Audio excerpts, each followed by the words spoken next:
श्रीमद्वाल्मीकि रामायण अयोध्या कांड अध्याय 97। श्रीराम का लक्ष्मण के रोष को शांत करके भरत के सद्भाव का वर्णन करना, लक्ष्मण का लज्जित होना और भरत की सेना का पर्वत के नीचे छावनी डालना।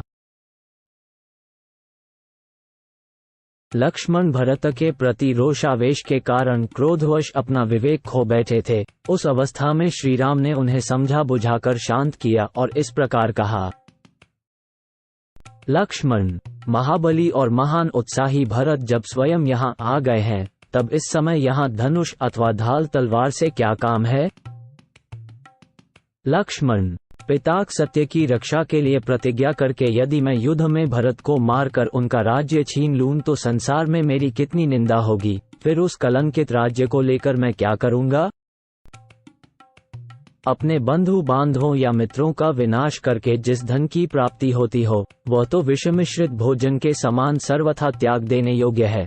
उसे मैं कदापि ग्रहण नहीं करूंगा। लक्ष्मण, मैं तुमसे प्रतिज्ञा पूर्वक कहता हूं कि धर्म, अर्थ, काम और पृथ्वी का राज्य भी मैं तुम ही लोगों के लिए चाहता हूं। सुमित्रा कुमार, मैं भाइयों के संग्रह और सुख के लिए ही राज्य की भी इच्छा करता हूं और इस बात की सच्चाई के लिए मैं अपना धनुष छूकर शपथ खाता हूं। सौम्य लक्ष्मण, समुद्र से घिरी हुई यह पृथ्वी मेरे लिए दुर्लभ नहीं है, परंतु मैं अधर्म से इंद्र का पद पाने की भी इच्छा नहीं कर सकता। मानद, भरत को, तुमको और शत्रुघ्न को छोड़कर यदि मुझे कोई सुख मिलता हो तो उसे अग्निदेव जलाकर भस्म कर डालें। वीर, पुरुष प्रवर, भरत बड़े भ्रातृभक्त हैं। वे मुझे प्राणों से भी बढ़कर प्रिय हैं। मुझे तो ऐसा मालूम होता है, भरत ने अयोध्या में आने पर जब सुना है कि मैं तुम्हारे और जानकी के साथ जटा वल्कल धारण करके वन में आ गया हूँ, तब उनकी इंद्रियां शोक से व्याकुल हो उठी हैं और वे कुलधर्म का विचार करके स्नेहयुक्त हृदय से हम लोगों से मिलने आए हैं। इन भरत के आगमन का इसके सिवा दूसरा कोई उद्देश्य नहीं हो सकता। 9-11 माता कैकेयी के प्रति कुपित हो, उन्हें कठोर वचन सुनाकर और पिताजी को प्रसन्न करके श्रीमान भरत मुझे राज्य देने के लिए आए हैं। भरत का हम लोगों से मिलने के लिए आना सर्वथा समयोचित है। वे हमसे मिलने के योग्य हैं। हम लोगों का कोई अहित करने का विचार तो वे कभी मन में भी नहीं ला सकते।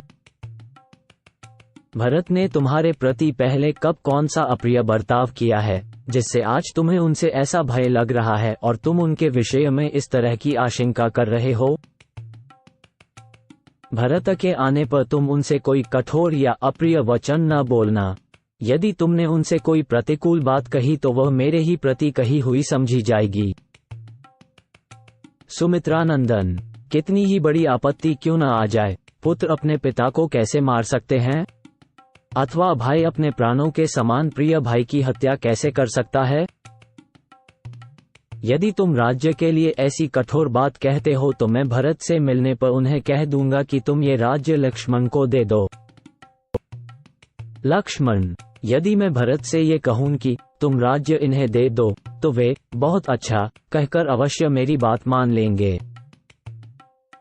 अपने धर्मप्रायण भाई के ऐसा कहने पर उन्हीं के हित में तत्पर रहने वाले लक्ष्मण लज्जावश मानो अपने अंगों में ही समा गए, लाज से गड़ गए। श्री राम का पूर्वोक्त वचन सुनकर लज्जित हुए लक्ष्मण ने कहा, भैया, मैं समझता हूँ हमारे पिता महाराज दशरथ स्वयं ही आपसे मिलने आए हैं।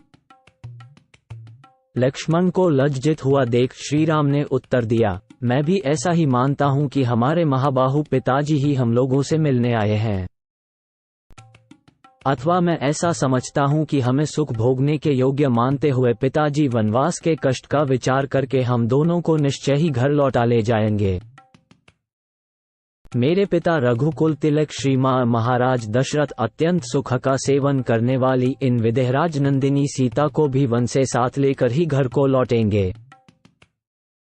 अच्छे घोड़ों के कुल में उत्पन्न हुए ये ही वे दोनों वायु के समान वेगशाली, शीघ्रगामी, वीर एवं मनोरम अपने उत्तम घोड़े चमक रहे हैं। परम बुद्धिमान पिताजी की सवारी में रहने वाला यह वही विशालकाय शत्रुंजय नामक बूढ़ा गजराज है, जो सेना के मुहाने पर झूमता हुआ चल रहा है। महाभाग। परंतु इसके ऊपर पिताजी का वह विश्वविख्यात दिव्य श्वेत छत्र मुझे नहीं दिखाई देता है। इससे मेरे मन में संशय उत्पन्न होता है। लक्ष्मण, अब मेरी बात मानो और पेड़ से नीचे उतर आओ। धर्मात्मा श्रीराम ने सुमित्रा कुमार लक्ष्मण से जब ऐसी बात कही, तब युद्ध में विजय पाने वाले लक्ष्मण उस शाल वृक्ष के अग्रभाग से उतरे और श्रीराम के पास हाथ जोड़कर खड़े हो गए। उधर भरत ने सेना को आज्ञा दी कि यहाँ किसी को हम लोगों के द्वारा बाधा नहीं पहुँचनी चाहिए। उनका यह आदेश पाकर समस्त सैनिक पर्वत के चारों ओर नीचे ही ठहर गए।